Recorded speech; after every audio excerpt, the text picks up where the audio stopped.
Hello and welcome to tonight's show.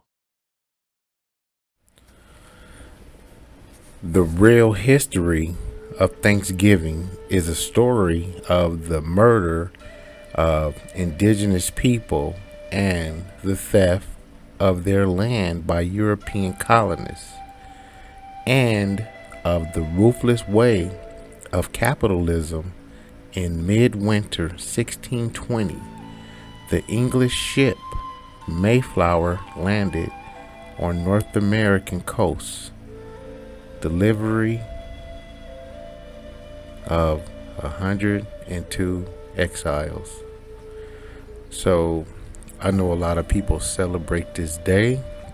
This is a celebration that is being buried by the truth, and I just want to expose what really happened as far as this holiday that everybody is so happy about to celebrate.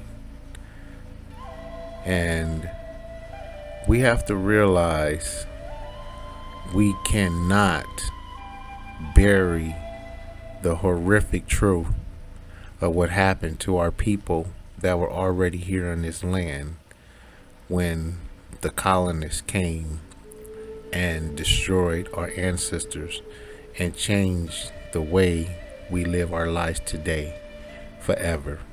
So I'm going to get into this story.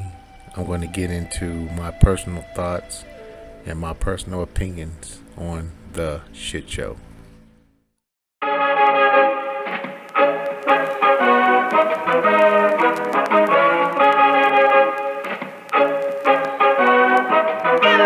Artlist.io.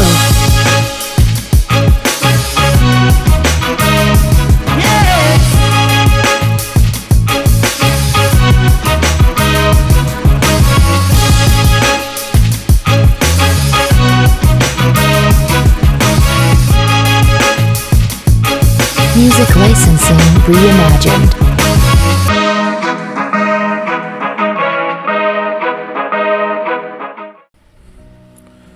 Hello, everybody. This is your host with the most, Bane Allen. And today I'm going to be talking about the truth and the destruction of the holiday that everybody learns to love and was forced to love, which is Thanksgiving.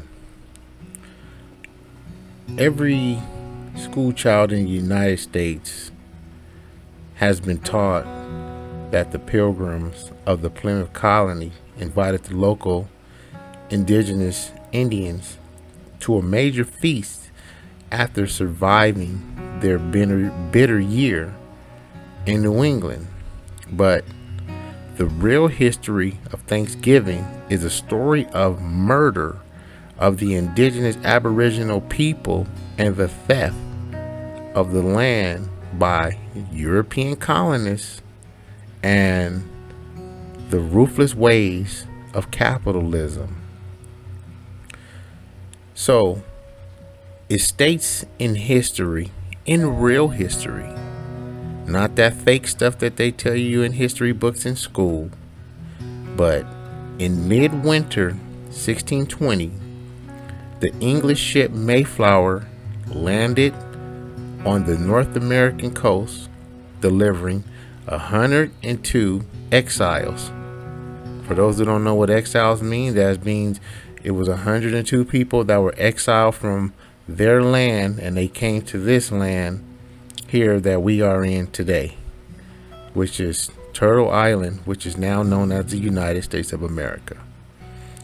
The original native people of the stretch of the shoreline had already been killed off in the 1614 British expedition that already had landed there. When they left, they took 24 indigenous slaves and left the disease called smallpox behind. 3 years of the plague, it wiped out between 90 and 96% of the inhabitants of the coast, destroying most of the indigenous villages completely. The Europeans landed and built their colony called the Plymouth Plantation near the deserted ruins of the Indian village of Pawtucket. They ate from the abandoned cornfields that had grown wild. Only one Pawtucket named Squanto has survived. He has spent the last years as a slave to the English and the Spanish in Europe. Squanto spoke colonist language, and he taught them how to plant corn, how to catch fish until the next harvest, which would be 1621. Squanto also helped the colonists negotiate a peace treaty with the nearby Winneponk tribe, led by Chief Massacre. So they basically brought in Squanto, kept him alive, enslaved him because they knew they needed somebody to teach them the land, teach them how to fish, teach them how to grow in the soil, and they used him to basically be a house nigga to go to another tribe to where they can befriend this tribe, and then later they would execute this tribe, right? Okay. So these were very lucky breaks for the colonists. The very first Virginia settlement had been wiped out before they could establish themselves. Thanks to the good of the Winneponk, the settlers not only survived their first year, but had an alliance with the Winneponks that would give them almost 2 decades of peace. Okay? John Winthrop, a founder of the Massachusetts Bay Colony, considered this wave of illness and death to be a divine miracle. Right? He wrote to a friend in England, quote, "But for the natives in these parts, God hath so pursued them as for 300 miles space, the greatest part of them are swept away by smallpox, which still continues among them. So God has therefore cleared our title to this place. Those who remain in these parts, being in all not 50, but put themselves under our protection." Right? So basically, they still had the disease.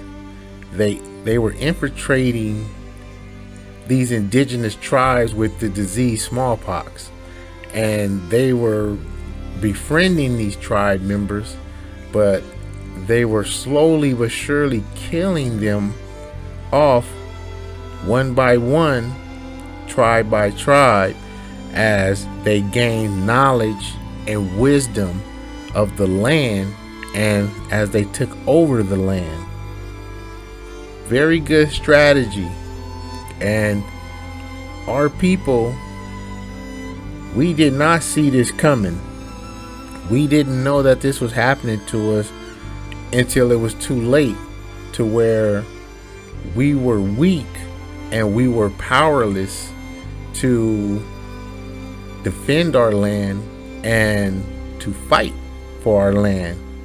So it was very easy for them to overpower us and take over our land without too much of a fight and too much of a struggle, to the point where we were enslaved here in this country, not from Africa.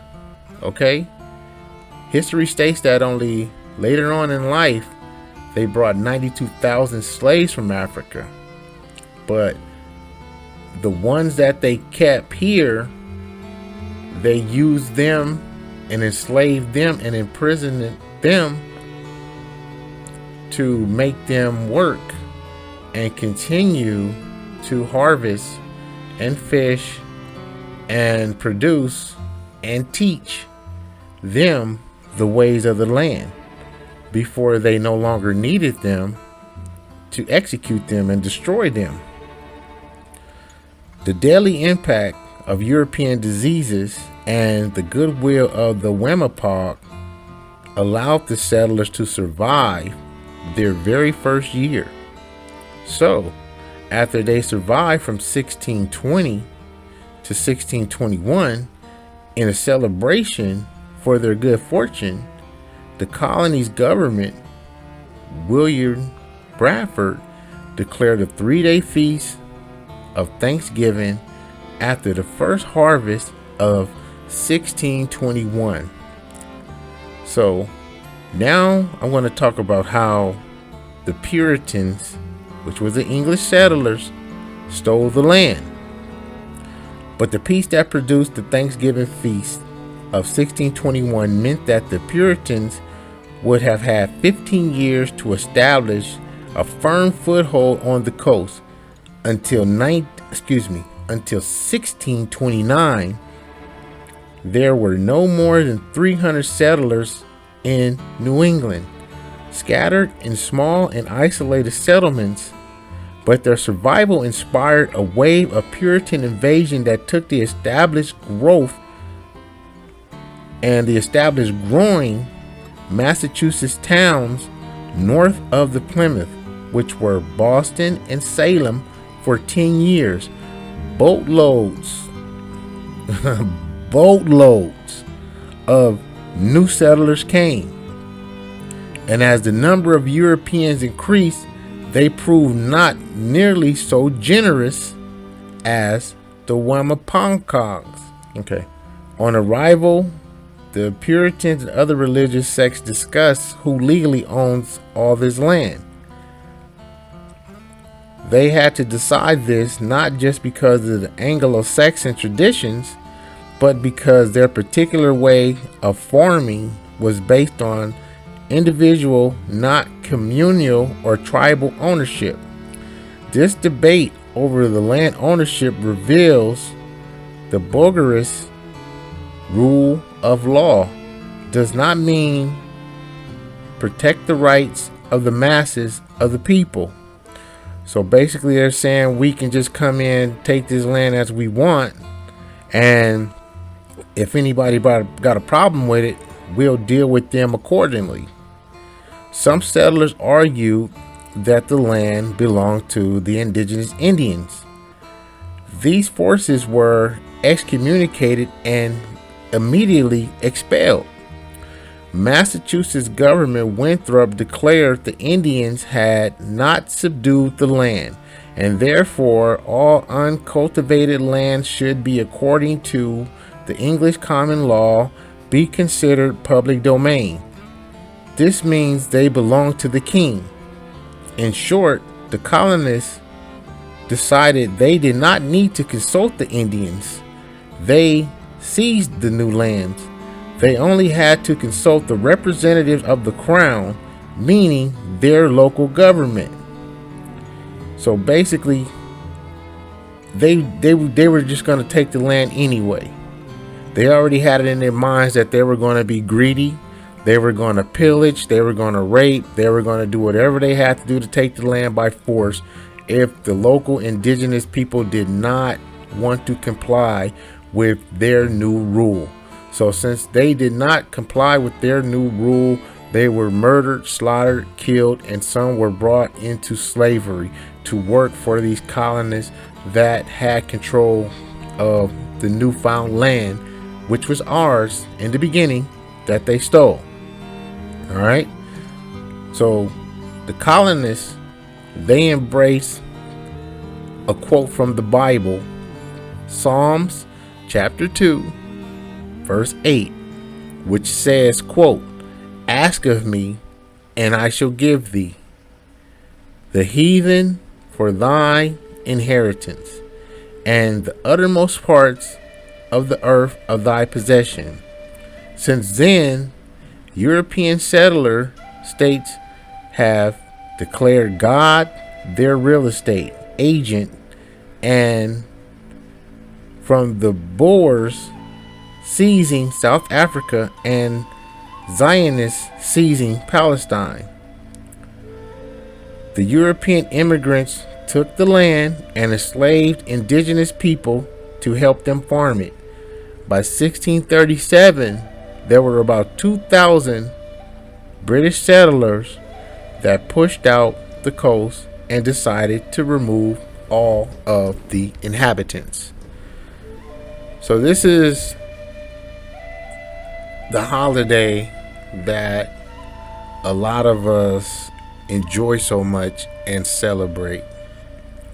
But the history behind this holiday is tragic. It is very horrific. And me as an indigenous Aboriginal black man, I cannot forget what happened to our ancestors and the things that we have went through and the things we are going through now as a people to be eliminated out of this country. So you got smallpox then, you got the jab now. You got to think about it. You got to think about what's going on. You got to think about what these idealists and these people are trying to do and have already done. They don't want you to know the real history.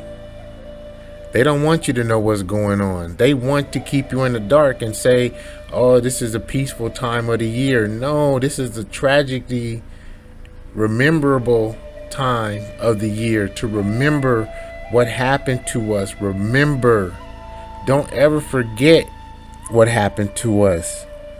This is something that can't go away. This is something that should never ever be buried into the archives of the history of our people. It is no way in the world that it should be buried. It should be no way in the world that it should ever be forgotten. But you want to sit up here and give other people their just due. You want to give other races their reparations. But you never ever want to give us our just due and our reparations of what we deserve. We deserve the riches and the wealth of this country that was stolen from us. Why we can't get back what was once ours? Why we can't be compensated for what was once ours? You know what I'm saying? I just don't get this. It just doesn't make no sense. So do I celebrate Thanksgiving? Hell no. You know what I mean? I gather around my family just in a peaceful manner to show them how much I love them and how much I care about them and what they mean to me, because it's always good for family to get together. But does family have to get together just on this day and this day alone? No. But this is the way we are controlled. This is the way that they plan a certain date on the calendar, and we follow their rules and we follow their regulations, and we just do what they want us to do and how they want us to do it, when it shouldn't be that way. We should be able to be our own. We should be able to think for ourselves. We should be able to control our own narratives and our own ways in life. There is no way in the world that they should be able to continue to tell us what to do and how we should live. It just doesn't make sense. But if you decide you like to celebrate this holiday, hey, more power to you. I don't hate you. I don't dislike you or anything like that.